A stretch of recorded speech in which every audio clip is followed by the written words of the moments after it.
Hello and welcome to the latest from Hearts Standard. My name is Joel Sked and I'm delighted to be joined on this occasion by Tom Irving. How's it going, Tom?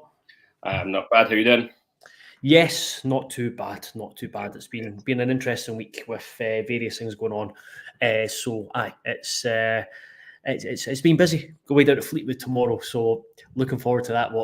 4-hour drive there and 4-hour drive back. So Visit on Pleasure Beach, I'm sure. No, I'm very much an in and out job. I don't think I'll be venturing into Blackpool at all. We are here to talk about Hearts, of course.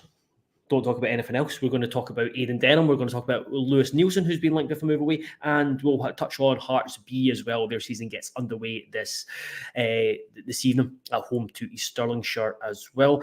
But before we do that, yes, we're back with a message from our sponsors. This episode is brought to you by our sponsors, MPH Boilers and Viessmann. MPH Boilers is a multi-award-winning family-run plumbing and heating company covering all of mainland Scotland. Recently crowned Family Business of the Year at the 2024 Fife Business Awards. Partnering with Viessmann, a German-engineered, highly awarded boiler manufacturer, they make a perfect match for homes across Scotland. There we go. That was it. That was nice and brief. It's not as long as previous ones, nor is there a chance to win a trip to Trump Tower in Las Vegas either. But we will firstly talk about Aiden Denholm. Just been confirmed that he's moved, or in the last hour, been confirmed that he's moved to Ross County on a season-long loan. What were your first impressions seeing that, Tom? I think it makes sense. I was a bit. The only strange thing for me is the timing of it, with the squad restrictions for Europe. I was expecting all of our young Scottish contingent to be with the squad until Christmas time, and then the majority of them to go out on loan unless they were, they'd firmly broken into the first team and were playing regularly. So yeah, I was a bit surprised at that. But yeah, apart from that, I think it's a good move. I think Don Curry's probably a pretty similar type of player as Aiden was. Aiden is, and yeah, he's a model professional. He seems like a really good manager. I think it's a good move from him. Probably learn a lot from Don. So yeah, I'm pretty on board with it. Happy to see him going into the top tier as well. Yeah. I don't know. Some people would probably say maybe move to the Championship and guarantee your spot, week in, week out. But if he's looking to be at Hearts next year and make an impression next year, then he needs to be playing regularly at a Premiership club, or he probably is not going to be good enough at his age. So, yeah. Yeah. I after Civic left, I had the inkling that maybe there would be some more on the horizon, but I kind of assumed maybe Nathaniel Atkinson. He's obviously effectively up for sale. Denholm, I thought would maybe he'd maybe leave on loan later on in the window. With regards to the European squad list, someone asked me that on Twitter/X. The Denholm doesn't make too much of a difference. Yes, he's homegrown, but because of his age, he can be included on the B list. So he doesn't actually, he doesn't really count as one of like Craig Gordon. He'll take up one of the homegrown ones. So at the unless Hearts bring back like Jason Holt and Callum Patterson, then the likes of those, it's the squad for Europe is essentially going to be restricted in terms of the senior players, just because there's not enough who have come through this squad and are over a certain age. I think it might be 20. Is it 21, 22 or 23? I can't remember exactly what it is, but essentially he would be on the B list, like Macaulay Tate as well, James Wilson. Other ones they'll be on the B list, so they don't make too much of a difference. But I did think you'd maybe hang around or be part of the squad until later on in the window, especially with Benny and Callum Newhoff having had injuries and unlikely to start the season against Rangers. But at the same time, it probably does make a wee bit it does make more sense when you look at Malachi Boateng. Hearts are favourites to sign him, despite interest from Italy, despite interest from England. If he come with Denholm leaving, you're expecting he will be arriving pretty soon. And then for Denholm himself, I think you said he got spot on with Don Cowie, working under Don Cowie's important. I think you have to remember that last season was Denholm's first season as a first-team player, kind of breakthrough season. Played 24 matches in all competitions. But when you look at the competition in midfield, you've got Devlin. So when everyone's fit, Devlin, Benny, Macaulay Tate, George Grant, Callum Neuenhoff, Blair Spittle, Jan Danda. It's going to be another season where he's probably going to play a bit part role. And you're thinking, like you said, it's probably a good thing at Ross County. Probably going to get a lot more minutes. Yeah, that makes sense. And again, it might seem like odd timing, but then we've got to remember there's two clubs involved in this transfer. Ross County, they've got a season to prepare for, just like exactly. we do. So they could have said, we take him now or we don't take him, which may be a little bit early for us, but I think it might have just been the best option for all parties involved. Yeah, and I don't think so. What would make me? I know Hearts are. I think they're confident of getting Boateng. So this leads me to believe they're even more confident of getting Boateng if they're allowing Denholm to go and then to bring someone in, someone else in. Because you look at it at the moment, we've got essentially got Macaulay Tate, who's kind of fit. Macaulay Tate, Cammy Devlin, George Grant. I think I just got told the other day that he was going to be back up with the squad soon just because he had to leave for a personal matter. That's why I wasn't in the photo shoot. And then you've got Blair Spittle and Jan Danda. Am I missing anyone else? So I was just trying to think. I don't think you are. I think that's everyone. Hopefully, I really should always have a squad list, especially with the size of the squad. I don't think I'm missing. Finlay Pollock as well. I think probably important to talk about Finlay Pollock just because he is someone I've got very high hopes for. He's rated very highly. Anytime you speak to Naismith about him, Naismith speaks with a lot of energy about him, and you just wonder if he can stay fit, then there's potentially opportunities for him as well. So yeah, it's understandable when you've seen that Aiden Denholm was playing right back throughout pre-season, both in training and games. Then it certainly makes sense to go somewhere where yes, he's going to get Premiership experience, but get more minutes and play more regularly in the midfield role to see, and then he can come back next summer, still under contract until 2026 as well. So yeah, I think it's when you break it down, it's a move that you can get on board with. Yeah, definitely. And what about Lewis Neilson? There's been links with a move to St Johnstone. I think there's interest from other clubs as well, understandably. I think a lot of clubs look at Lewis Neilson and think he would be a good pickup on loan. Do you think, you reckon he's kind of similar boat to Aiden Denholm, where you're looking where his minutes are going to come from, and it's probably maybe better to play somewhere in the Premiership and get more regular football? Yeah, I would say so. He's only, I should have checked this, 19, 20, is it? 20 that he is right now? I'm just Googling now. I think he might be 20 now. 21 now. He's 21 and he turned 21 in May. Okay. So I wasn't that far off. Right. So yeah, he's 21 now. He's getting to that age where, you kind of break through. But obviously, breaking through isn't like linear. It's not like you have to break through by the age of 18 or else you're not going to be up there. Some people just mature a little bit later. And for a position that's so, so important, but it's like if you make a little mistake when you're a forward, it's fine. If you make a little mistake when you're centre back, it's noticed. The game lost. Yeah, exactly. So yeah, I feel like it's a good place for him to go. St Johnstone, with all respect to them, they probably aren't going to be fighting at the top end of the table. They're probably going to be on the back foot a little bit more often. So he should get a lot of chances to show his defending ability. Which just thinking just now, probably Partick were probably on the front foot quite a lot last year. So he probably didn't see as much action as he will with St Johnstone, obviously coming up against a higher quality player as well. And again, speaking about the manager, Craig Levine, he's a brilliant defender. I've got no qualms about him being able to develop a defender. It's one thing he definitely is able to do. So yeah, I think again he could learn from the manager quite a lot. yeah, I think it'd be a good move for them. Really do. Yeah, I agree. I think it's, again, I've repeated myself with Denholm, but it's hard to, like, you look at Stephen Kingsley, look at Stephen Kingsley, Daniel Oyegoke, Kai Rolls, Craig Halkett, Frankie Kent, and even Gerald Taylor can play centre back in a 3. And you just look, we talked about his age.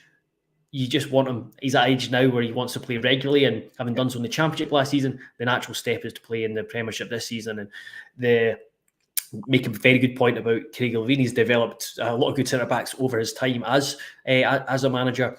And with St Johnstone, I look at their squad, I think they could struggle this season, and they're going to have to do a lot of defending. And that's probably aspects of Neilson's game where you want him to have to essentially be switched on at all times, focused at all times, because you look at him and there's definitely the physical capabilities there. Seeing him up close, he's an absolute unit. I wouldn't like to get a bear hug or a punch off him, but it's more, I think it's important for him to basically have work under a manager in a team where that's got to be harnessed and into being on it all the time defensively. And I think there'll need to be an aggression there as well, because you look at him, he's got all the capabilities physically to be a dominant defender. And I think we've seen his ability on the ball is that kind of ball-playing defender, but it's being a consistent defender who defends first and foremost. I think that's a really important attribute or aspect of his game to improve. Yeah, and am I right in thinking he broke through at Dundee United when they were in the Premiership? Is that right? Back in the day. Yeah. I think he originally broke through. So it's not like he's played there for Hearts, and he made his debut there back in the day.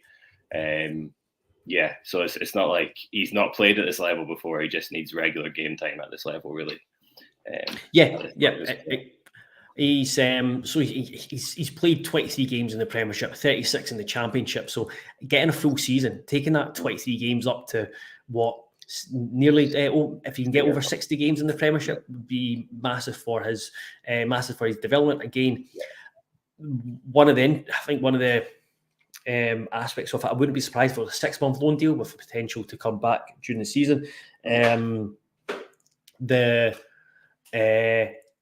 His contract's up in 2025, so I think this is really important in the next 6 months for him if he does go on loan, or if it's just an important season for him, whether they see him as a centre back of Hearts kind of longer term. Yeah, exactly. And who knows where we'll be this point next year. Hopefully pushing for Europe, or hopefully in Europe again. And when that kind of performance happens 2 years in a row, a lot of the players are on the market because you're clearly performing. So it wouldn't surprise me if offers came in for some of our defenders. I think luckily though, with Kent and with who else am I thinking of right now? With Kingsley. Kent and with Kingsley, I don't see them leaving anytime soon. I just feel like they're happy, they're comfortable here, they're playing well, they're loved, and they're at that age where they're probably trying to settle down a little bit more. But potentially the likes of Rolls could, if he has a good season, could have a few bids coming in from, or the other ones you mentioned as well. I think you make a good point. I think you look at Kingsley and Kent and Halkett as well. I think again Halkett, just he needs a run of games, I think, himself, just to get back to that match sharpness we saw against Leyton Orient, that he was still a wee bit off it.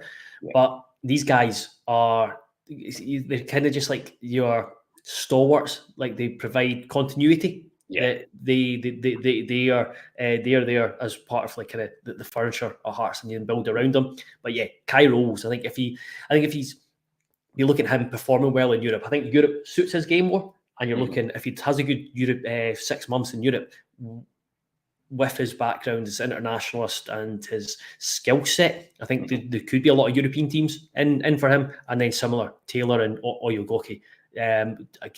We've seen very little of them so far, but they are in the same boat where they're at an age and got the kind of potential physical capabilities that, again, teams would be interested in them if they do well in Europe. We'll finish up by discussing Hearts B. They are starting their league campaign, their third season in the Lone League tonight at Ainslie Park against Stirlingshire. It's a team that you've seen a wee bit of last season, Tom. I've seen a wee bit of them. Spoke to Liam Fox this week, wrote a piece on Callum Sandilands as well, and it's always interesting with the B team just because there's natural progression of players moving up, moving away. So like Mackenzie Kirk gone to St Johnstone, then you've got Bailey Dall and Liam McFarlane who've got to that stage where they've now gone on loan elsewhere. Is there anyone within the group who stands out for you that you'd kind of tell fans or urge fans to keep an eye on this season, or you've got high hopes for that could in time break in at the first team? Yeah, definitely. So the first thing I would say, I'm looking forward to seeing who's actually there, because if there might be a couple of players away with the first team who potentially Sandilands, I think, is the one that I'm thinking might not play a part. Hope he does, because he's a brilliant player. But yeah, my two favourites is probably Sandilands, who is kind of getting a lot of airtime now. Everyone's speaking about him a little bit more, and he's been in with the first team. The other two would be Bobby McLuckie and Gus Stevenson, brilliant players in my opinion. Bobby McLuckie is one of my favourite styles of player. He's just like a direct, exciting winger. But he's just, sorry to interrupt you, but he's like an old-fashioned winger. You see a lot of wingers now who play inverted. They like to come infield and get onto the stronger foot. He's very much I'll take the fullback out on the byline. Yeah, exactly, and it's my favourite type, and you don't really see it as much nowadays. I guess Forrest is a bit like him, but we don't really have anyone else like that. Yeah, but yeah, he's very exciting to watch, and I think if he can kind of reach the levels I think he can, then he'll be in the first team this season. And then Gus Stevenson, he's not spoken about as much, but he's just a very tidy, energetic, and fun to watch at a midfielder. I think again he could be another one that could.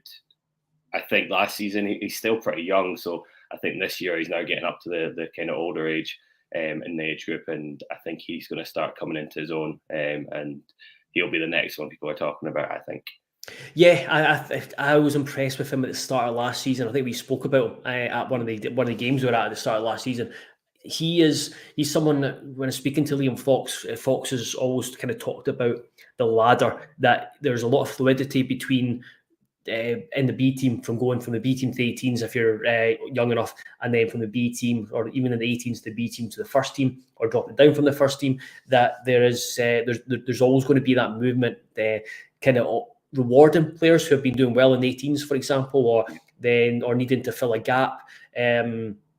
Or needing to fill a gap if someone's gone up to train with the first team. So there's always that kind of fluidity, and I think Gus Stevenson was that last season. He would go into the B team, but he would also sometimes not be with the B team. He'd be playing for the 18s, and he's one of the guys, like you said, this season where you probably notice him more, because I think he'll probably be more consistently playing for the B team. I think there'll be a few in that in that range. He's certainly someone that I like the look of. I completely agree with Sandilands and Bobby McLuckie as well. Both Sandilands and McLuckie, they were with the first team at times last season. I think at times it was quite regular with the first team training. They both made at least one bench. I think Sandilands made a couple. McLuckie was on the bench against Greenock Morton in the Scottish Cup, I think. Certainly McLuckie's, both are very exciting players when you break it down. One's you'd say old-fashioned winger, and McLuckie, and the other one's the potential to be a box-to-box midfielder. Yeah. Goal scorer, even a goal scorer midfielder. Yeah. Not on your goal. He's very fun to watch. Sandilands. I think the last time I saw him, I can't remember who they're playing against, but he just played an incredible ball. The ball was like bouncing in front of him, and he did it wasn't an overhead kick, but it was like a kind of side kick over his shoulder, like threw a ball. I can't even describe it. I had to go watch it, but I texted my friend and said he just played this pass, and I had to text go watch it before I described it to him because I didn't even understand what had happened. But yeah, he's just one of those players that you just love to watch, and I think when he gets into the first team, people are going to be very excited about him.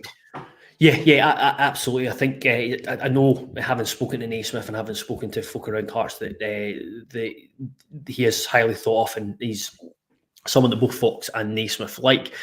A couple of guys I'm looking forward to seeing more of. I don't know quite a lot about, like Matthew Gillis. Then there's Ethan Drysdale. Felt really sorry for him when he got injured against Leyton Orient, because again, he is someone he's had his injury issues, but Hearts have kind of tried to give him time, because once again, he's someone that they like a lot. So when I spoke to Fox, and I actually forgot to ask him how Drysdale is, because it looked like he had done his hamstring. So be interested to see when he comes back in.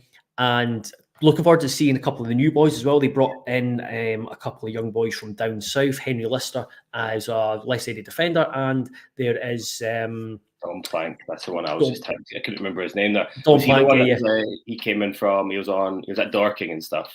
Is that right? So he was. I think he came in from Wolves, but yeah. So he was on. I don't know if I remember seeing him actually a while ago when he was, I think 15. I think he broke into the first team at Dorking. You know, the one with the. There's a guy that runs them. He does a lot on social media, so they get advertised all the time. I'm sure you've probably seen his I've probably come across his clips across social media of him behind the scenes managing and stuff. But yeah, he broke through in their squad when I think he was 15. He's got his debut in the cup of some sort, and he scored a goal in his debut. And I remember seeing him. I remember his name, and then when we signed him, and I couldn't think why he was familiar. And then it kind of it came to me. But I remember them speaking about him then, saying he's very exciting, very skillful, kind of attacking player. So I think he's out of those two. I think he's the one I'm looking forward to seeing the most. After keep coming through, getting picked up by Wolves after his time in Dorking. Really interested to see him actually.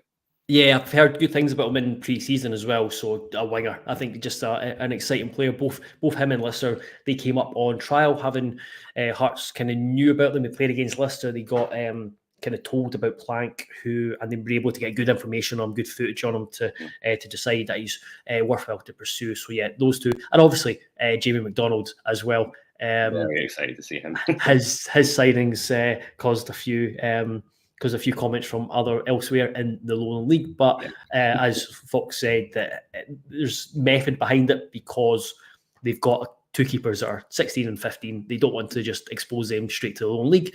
They want to give them time to develop well, slowly, giving them that exposure. So yeah, he'll. I think he's on the face of it a shrewd signing, because he knows what it's like to be a Hearts, knows what it's like to come through. Yeah. So yeah, I'll be looking forward to going to Ainsley Park to see that, and hopefully see more of the B team this season. Before we finish up, I'll just bring in a few of the comments from YouTube. McCall at MUFC signs HMFC prediction for the match against Rangers. It's a wee bit. We'll do a prediction next week, but all I'll say is at the moment I'm confident. That guy from Palace is a right good player, says Mark Vega. He'll do well beside Benny. From my view, I'm not sure you play him and Benny together. I think they're two. I think both. I think Macaulay Boating is there to provide depth in that position. No doubt you probably can play them together in certain games, but I think it would be certainly at home overly cautious to do so. I think people forget that Devlin can do the job that we're expecting. We kind of hope Malachi will do, but he also is looking like he's becoming a little bit more of a box-to-box midfielder as well. So, but yes, I think we'll see more of the Devlin Benny partnership this year. But yeah, I guess we could play those two together as well. Yeah, I would imagine. I would say that it might be with Benny as a 6, and then like maybe Spittle and Devlin as 8s. getting up and down. I think Grant will be in there as well. Keith Glasgow says, shame they didn't try to go for Jimmy Dunn. Free transfer, left-sided, good in there, defensively and offensively, knows the club, Europe as an attraction. He would be a very, very popular signing. He was brilliant when he was on loan previously, but I would imagine he would have been on decent money down south. We will leave it there. Tom, thank you very much for jumping on to discuss the latest with me. I'll be back, probably James, who is moving on to a different role next week, but we'll be back at the start of next week to discuss the Fleetwood friendly, and then there'll be plenty of videos going up next week, looking ahead to the start of the season, looking ahead to the Rangers game as well. And of course, there is the Hearts Standard Live in partnership with Big Hearts. That takes place on Tuesday, July 30th, not the 29th, as I always say. It's July 30th, Tuesday, 6:30 p.m. in the Gorgie Suite. We'll be joined by Ryan Stevenson. I am about to announce another guest. I may as well do it now before I tweet out. We'll also be joined by Andrew Webster as well, who he is, of course, working at the club as head of academy, and we're hoping to get at least one more guest wrapped up for the event on Tuesday. So find that I'll put a link to the tickets in the description box. If not, go onto Heart Standard website or Twitter, and you'll find links to the tickets for the event. So hopefully see as many of you as possible on Tuesday night. But until next week, thank you very much for listening, and thank you very much, Tom, for joining. Thank you. Thank you for having me.